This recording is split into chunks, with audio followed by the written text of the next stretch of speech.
जमशेदपुर लोकसभा निर्वाचन क्षेत्र से भारतीय जनता पार्टी के प्रत्याशी के रूप में विद्युत वरण महतो ने नामांकन जिला निर्वाचन पदाधिकारी सह उपायुक्त अनन्य मित्तल के समक्ष दाखिल किया। इस अवसर पर केंद्रीय जल शक्ति मंत्री गजेंद्र सिंह शेखावत, कृषि मंत्री अर्जुन मुंडा, भाजपा महानगर के अध्यक्ष सुधांशु ओझा उपस्थित थे। केंद्रीय मंत्री अर्जुन मुंडा ने कहा कि प्रधानमंत्री नरेंद्र मोदी के नेतृत्व में देश आगे बढ़ रहा है। भारत का भविष्य उज्जवल भविष्य के रूप में बढ़ रहा है। प्रधानमंत्री जी का जो विजन है उसे हम लोग मिलकर आगे बढ़ाएंगे और एक सशक्त भारत का निर्माण करेंगे।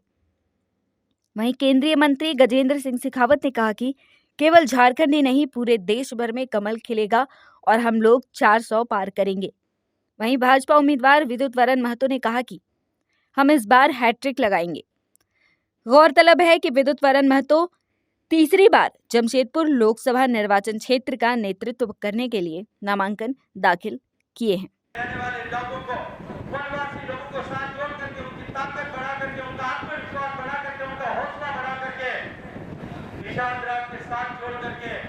ऐसे वनवासियों की ताकत को इकट्ठा करके 3 लोग के विजेता रावण को परास्त करके राम राज्य की स्थापना की। तो मर्यादा पुरुषोत्तम भगवान श्री राम का मंदिर जो 500 साल पहले बाबर ने तोड़ा था, और उसके बाद जो 70 साल में उसके बाद इस 500 साल में 70 युद्ध हुए, 3 लाख लोगों ने कुर्बानी दी और उसके बाद 70 साल तक न्यायालय में हमने उसके लिए संघर्ष किया। ये कांग्रेस पार्टी के लोग हैं जिन्होंने जब कार सेवा हुई थी, मुझे दोनों कार सेवा में जाने का सौभाग्य मिला था। 90 के कार सेवा में जब गोलियां चलाई गई थी, राम भक्तों से गोलियों से भुना गया था, तब केंद्र में कांग्रेस की सरकार थी, नरसिम्हा राव प्रधानमंत्री, उत्तर प्रदेश में मुलायम सिंह मुख्यमंत्री थे और अब वो दोनों मिलकर के फिर आपके सामने आ गए।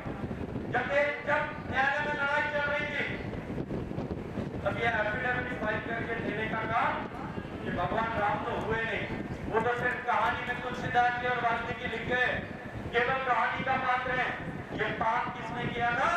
ये पाप कांग्रेस पार्टी ने किया था, उनकी सरकार ने किया था। जब 500 साल पहले भगवान श्री राम का मंदिर टूटा और मंदिर टूटने के बाद बाबर के सेनापति वीर बाकी ने जब उसको वो ढांचे को टूटे हुए ढांचे को मस्जिद के रूप में परिवर्तित किया था, वो ढांचे को जब बाबरी मस्जिद का नाम दिया था, उस दिन भारत के सौभाग्य का सूर्यास्त हो गया।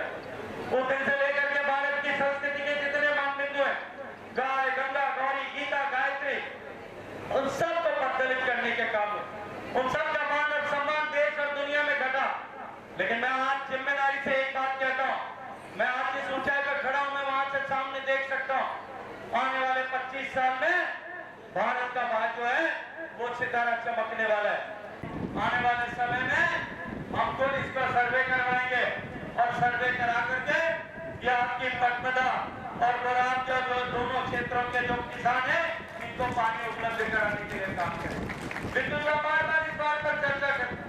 इन्होंने सुबह रेखा से जो पानी आ रहा है, मुर्गा की शाखा नहर पर जो पानी लेकर के यहाँ है, उसके बारे में भी बार-बार बात की। मैंने उसके लिए भी पत्र लिखा कि जो सुवर्ण रेखा परियोजना हमने प्रधानमंत्री किसान सिंचाई योजना में ली है, लगभग 12-13 हजार करोड़ रुपए का उसके ऊपर खर्च हमने स्वीकार किया है। 60% पैसा भारत सरकार देने को तैयार है। लेकिन आपकी ये झारखंड की सरकार ने, इस निगम की सरकार ने फुलघाटी की जो नहर परियोजना है, जिसका लगभग खर्च 1,000 करोड़ रुपए उसको रोक करके रख दिया है। मेरे बार-बार आग्रह करने के बाद में भी उस पर काम नहीं कर रहे। निश्चित रूप से हम उसके ऊपर भी आगे काम करेंगे। लेकिन मित्रों, ये चुनाव अब की बार का चुनाव कामकाज का चुनाव नहीं। माननीय मोदी जी के नेतृत्व में जिस तरह से देश में प्रगति हुई है, काम हुआ है, उसके बाद में इस काम की चर्चा इस चुनाव में नहीं। ये चुनाव तो इस देश को विकसित करने और विकसित भारत बनाने के संकल्प का चुनाव है। आपने 2 बार मोदी जी को आशीर्वाद दिया, देश आगे बढ़ा। देश की बड़ी-बड़ी समस्या है, 370 की जैसी समस्या, आर्टिकल 370 जिसके कारण से कश्मीर को भारत का अभिन्न अंग बनाए रखने के लिए 48,000 लोगों की जान मां जो है कुर्बान कश्मीर में हो गई। आपके भाई होंगे, आपके बेटे होंगे, आप में किसी भी बहन का सुहाग होगा, उसने कश्मीर की घाटी को अपने खून से लाल करके इस देश का अभिन्न अंग कश्मीर बना रहे, इसके लिए कुर्बानी। और माननीय नरेंद्र मोदी जी के नेतृत्व में तमाम तरह की धमकियों के बावजूद भी आज मैं गर्व से ये बात कह सकता हूँ कि हमने 370 को बिना एक गोली चलाए हुए आज 370 को जमीन में दफन करने का काम कर। लेकिन ये घमंडिया गठबंधन